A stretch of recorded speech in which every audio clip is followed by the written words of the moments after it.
ये मेरा ग्रास है। मैं खाने जा रहा हूँ इसको। मारुति को सब तो रोकने आ रहे थे और ये खाने आ गए।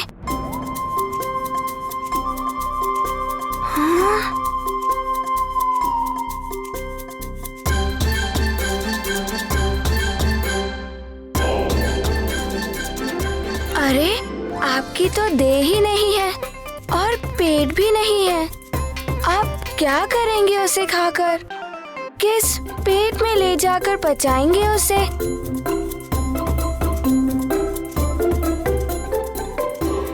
मारुति उस आकाश फल को खाने वाला है।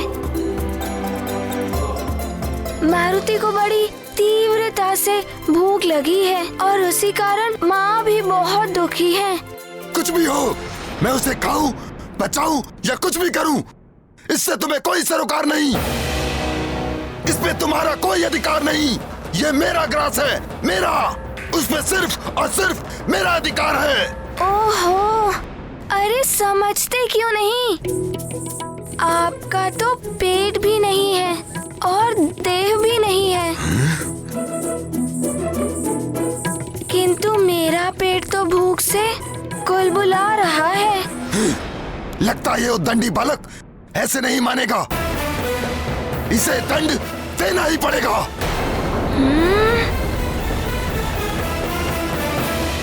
यत्वा सूर्य सर्वानुस्तमसा विद्यदासुरः अक्षेत्र विद्यथा मुग्धो भुवनान्यदीधयु सर्वानुरोदयतीन्द्रमाया अवो दिवो वर्तमाना अवाहन गूलं सूर्यतमसापव्रतेन तुरीयेण ब्रह्माणा विन्ददत्रिः।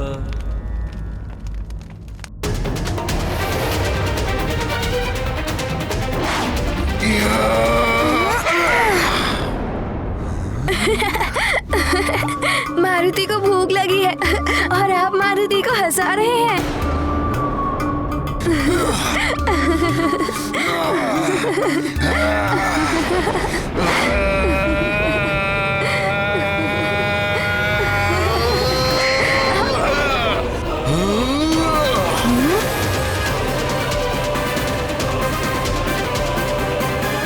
सूर्येन्दुग्रहणं यावत् तावत् कुर्याजपादिकम्।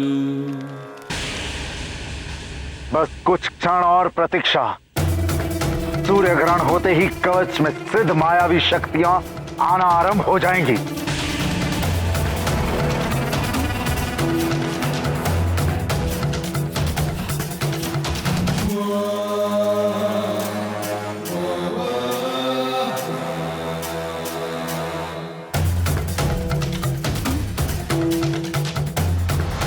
अच्छा, अब समझा। तो आप मारुति पर प्रहार कर रहे हैं, किंतु क्यों कर रहे हैं?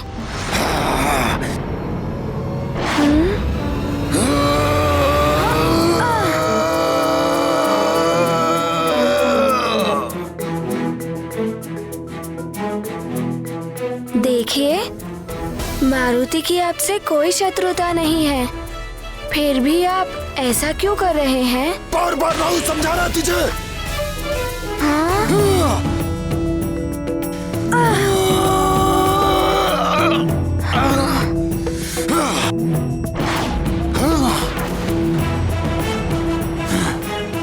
समझ नहीं आ रहा ना तुझे?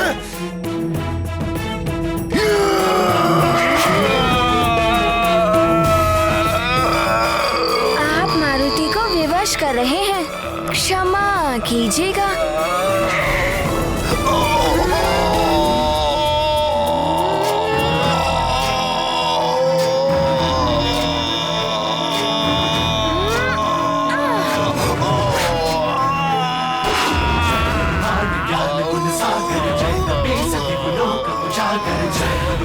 ज्ञान गुण सागर जय कपे सति लोक उजागर दूत अतुलित बल धामा अंजनी पुत्र पवन सुत नामा वीर विक्रम बजरंगी कुमति निवार सुमति के संगी ज्ञान गुण सागर जय कपे सति लोक उजागर। ये क्या? इसने तो राहु जैसे वरदानी असुर को भी परास्त कर दिया।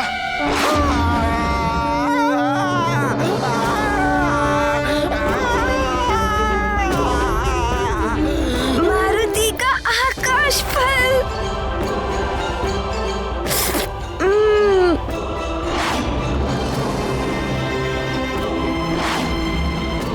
कितनी बाधाएं आ रही है इस आकाश फल को प्राप्त करने में। देवर्षि नारद जी ने सत्य कहा था कि बहुत बाधाएं आएंगी,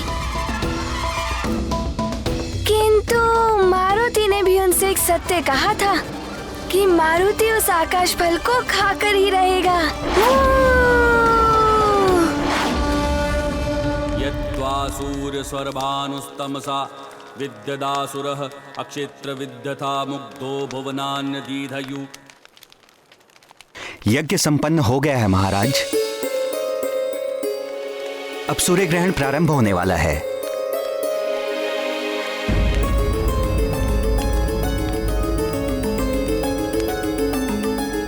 सैनिकों को तो अब तक मारुति की सूचना लेकर आ जाना चाहिए था।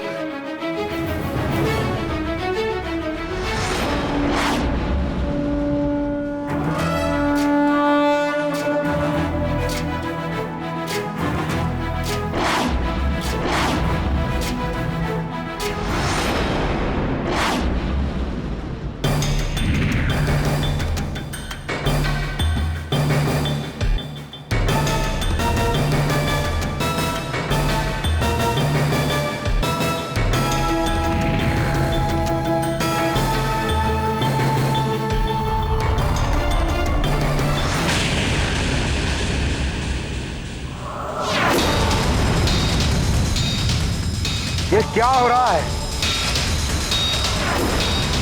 ये कवच को क्या हुआ है? इसमें आलोकित होने वाला प्रकाश लुप्त कैसे हो गया?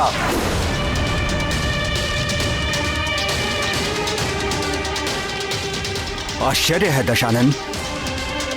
ग्रहण का समय हो चुका है, किंतु ग्रहण अभी आरंभ नहीं हुआ। छाया भी अपने स्थान तक पहुंच चुकी है, किंतु ग्रहण का कोई लक्षण नहीं दिखाई दे रहा है।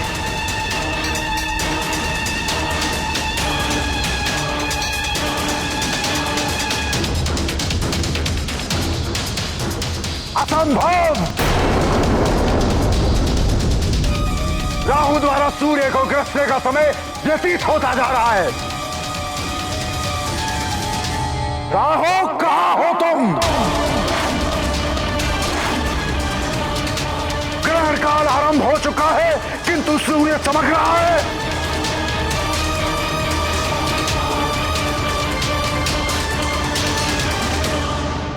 कहीं देवताओं ने फिर से छल तो नहीं किया,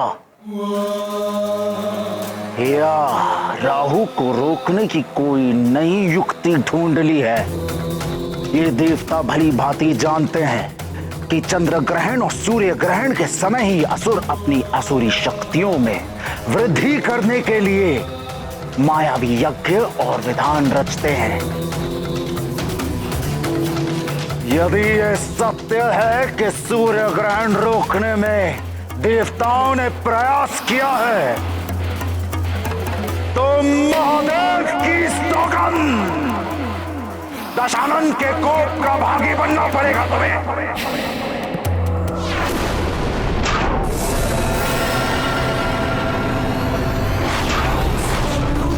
यही दिखावा, रूप धरि लंक जरावा, रूप धरि असुर सहारे, रामचंद्र के काज सवारे। जय हनुमान ज्ञान गुण सागर, जय कपीस तिहुँ लोक उजागर। पुरोहित जी, ये कैसे हो सकता है? पहले कभी नहीं सुना कि सूर्य ग्रहण अपने निर्धारित समय पर आरंभ न हुआ हो। महाराज, वो युवराज। क्या हुआ मेरे पुत्र मारुति को? क्या हुआ मेरे लाल को? महारानी जी, युवराज के मित्रों ने बताया है कि युवराज सूर्य को आकाश का फल समझ के उसे खाने के लिए गए हैं। मारुति, मुझे पहले ही आभास हो रहा कि एक न एक दिन अबोध मारुति की अद्भुत शक्तियां उसे संकट में घेर लेंगी। मारुति!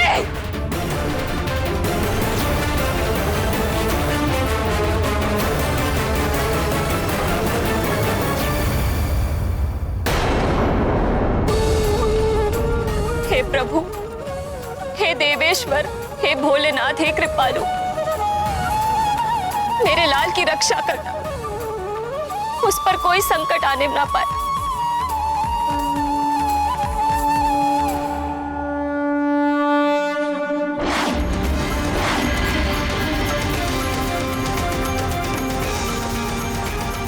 चल हुआ है मेरे साथ देवराज इंद्र, चल हुआ है राहु के साथ, संधि का उल्लंघन किया गया है।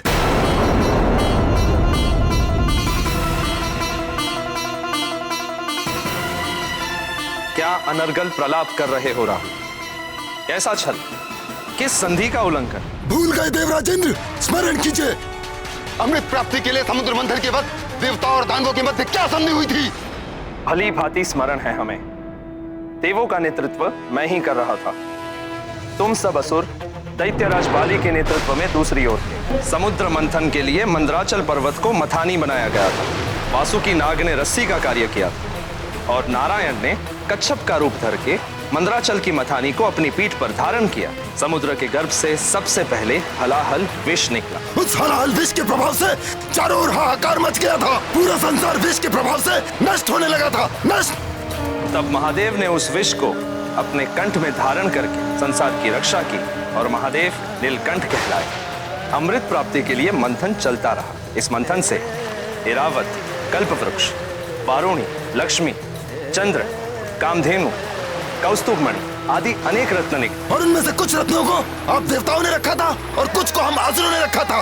मंथन के अंत में धन्वंतरी अमृत का कलश लिए निकले, किंतु तुम असुरों ने बलपूर्वक उनसे वो कलश छीन लिया। तब उस अमृत को देवताओं और असुरों में वितरित करने के विष्णुदेव को मोहिनी रूप धारण करना पड़ा। और ये मोहिनी रूप हम असुरों को अमृत से वंचित रखने की विष्णु की एक चाल थी, और इस चाल को मैं भली भांति समझ गया था। इसलिए मैं देवताओं का रूप धारण करके सूर्य और चंद्रमा के मध्य जाके बैठ गया था। और कपट करके तुमने भी अमृत का पान कर लिया था। हाँ इंद्रदेव, किंतु सूर्य और चंद्र ने मुझे पहचान लिया और दंड स्वरूप विष्णुदेव को सुदर्शन चक्र से तुम्हारा शीश काटना पड़ा था।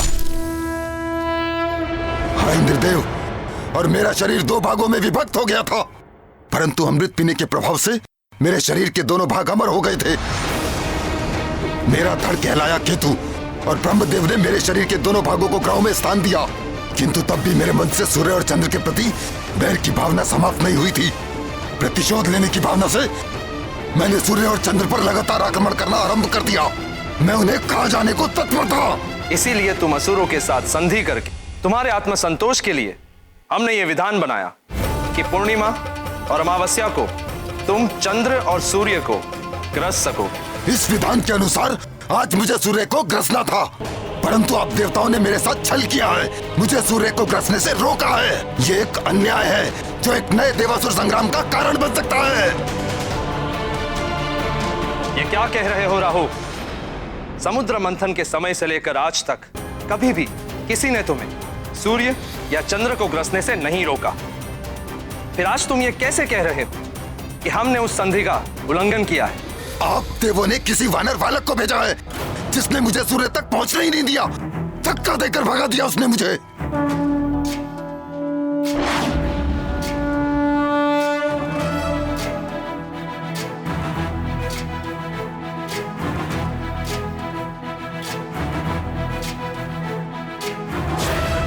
ज्ञान गुण सागर जय कपीसति लोक उजागर। जय हनुमान ज्ञान गुण सागर जय कपीसति लोक उजागर। इंद्र ने किसी वानर बालक को नहीं भेजा।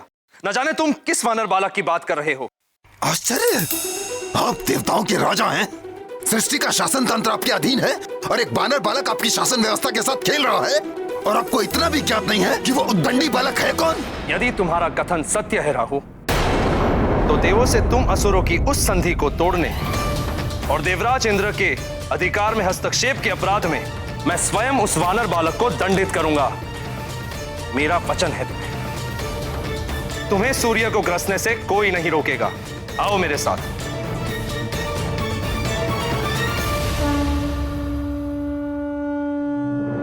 अच्छा, तो ये है वो आकाश फल।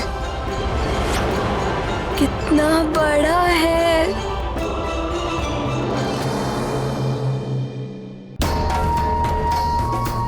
यदि इस बालक ने मुझे अपना ग्रास बना लिया तो देवों, असुरों और समस्त जगत के सामने मैं हास्य का पात्र बन जाऊंगा।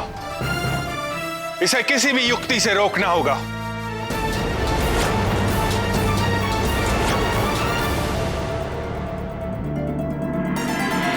नारायण नारायण। कालदेव, अग्निदेव, वरुण देव, आपका अभिमान तो चूर चूर कर दिया एक बालक ने। इससे तो मारुति की भूख अवश्य मिट जाएगी। सूर्य देव, अब आप भी सजग हो जाइए। ये मुझे निगल नहीं पाएगा। भले ही इसने कालदेव को अपना देव विस्तारित करके पराजित किया था, किंतु मेरे साथ इस बालक का ऐसा करना असंभव है। अब तो मारुति इसे खाकर ही रहेगा। मेरा विस्तार तो बहुत अधिक है। इतना दूर आना पड़ा मारुति को इसे खाने के लिए। मारुति का आकाश फल, ये तो बड़ा ही अद्भुत है।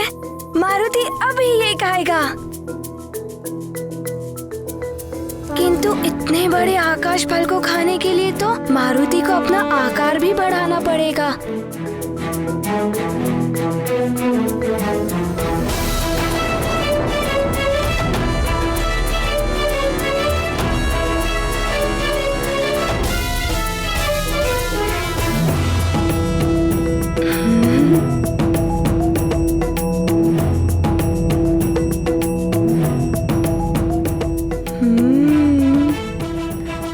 सकता है मारुति इस आकाश फल को।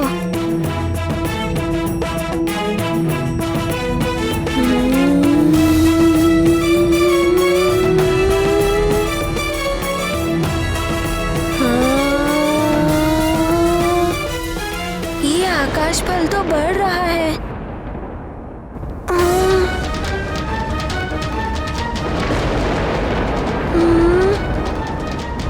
ये आकाश फल इतना क्यों बढ़ता जा रहा है?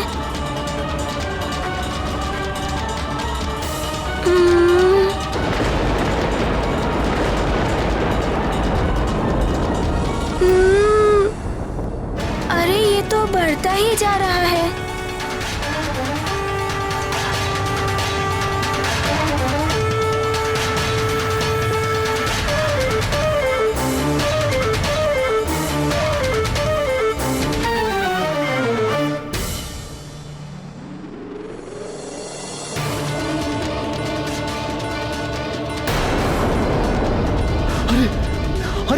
अरे आज ये क्या हो रहा है? अरे ये ताप इतना क्यों बढ़ता जा रहा है? अरे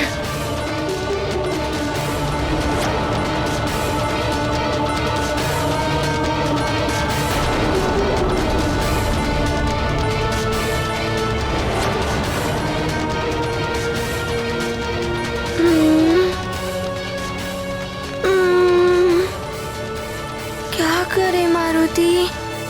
इसे तो पता है कि मारुति को कितनी तीव्र भूख लगी है, इसीलिए ये बड़ा हो रहा है। देवर्षि नारद जी ने तो बड़ा ही अच्छा फल दिखाया है।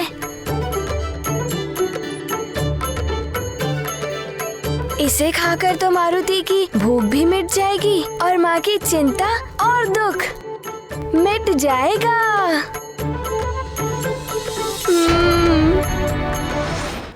अब तो मारुति को इस आकाश फल को खाने के लिए अपना आकार और अधिक बढ़ाना पड़ेगा।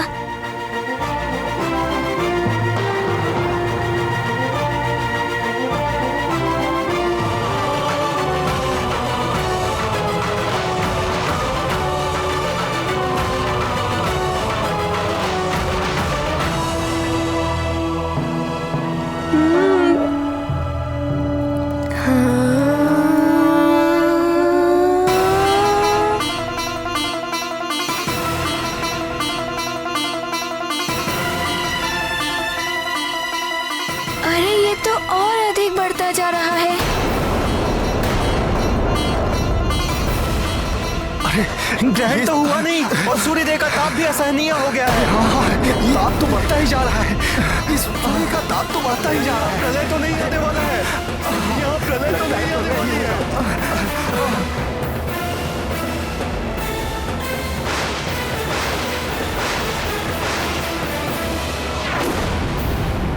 अरे ताप बढ़ता ही जा रहा है। आज सब कुछ विचित्र ही हो रहा है महाराज। अरे प्रलय तो नहीं आने वाला है आज। अरे लगता है सूर्यदेव कुपित हो गए हैं। ताप बढ़ता ही जा रहा है।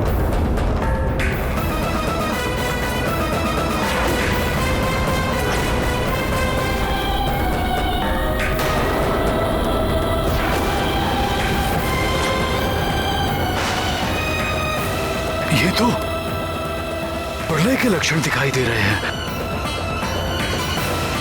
मारुति! कहाँ हो तुम पुत्र?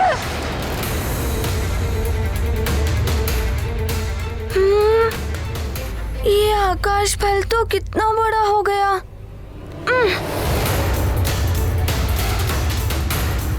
हे सूर्यदेव, ये ताप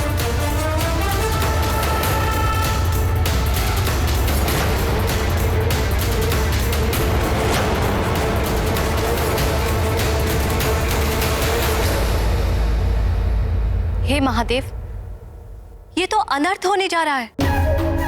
सूर्यदेव एक सीमा तक ही अपना आकार बढ़ा सकते हैं। अपनी मर्यादा से अधिक आकार बढ़ाएंगे तो उनमें विस्फोट हो जाएगा।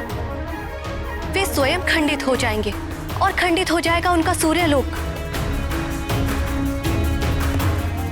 असमय ही सृष्टि में प्रलय आ जाएगी महादेव।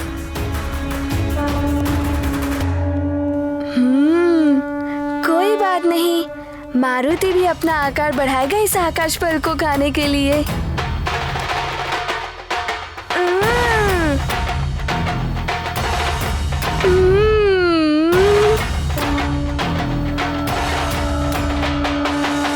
राम नाम का सिमरन कर पुनः मुक्त हो जाते हैं। वहीं दूसरी ओर रावण सूर्य ग्रहण में अपने मायावी आकर्षण कवच को जागृत कर आसुरी शक्तियां पाने की तैयारी में है। सूर्य ग्रहण पर होने वाले मायावी यज्ञ और साधना से हम असुरों को अनेकों मायावी शक्तियां प्राप्त होने वाली हैं। इसी बीच सुमेरु के सैनिकों को मारुति के आकाश मार्ग की ओर जाने का पता चलता है। इधर सूर्य को ग्रसने राहु अपने लोक से निकलता है, किंतु मारुति को सूर्य की ओर बढ़ता देख राहु क्रोधित हो जाता है।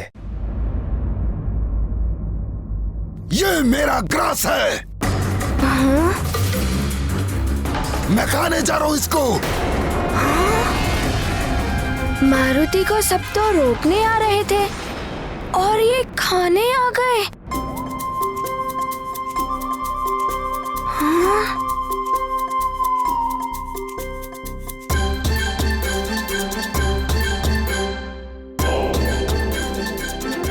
अरे आपकी तो देह ही नहीं है और पेट भी नहीं है। आप क्या करेंगे उसे खाकर? किस पेट में ले जाकर पचाएंगे उसे?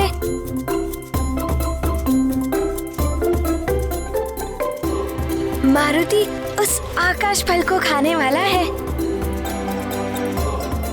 मारुति को बड़ी तीव्रता से भूख लगी है।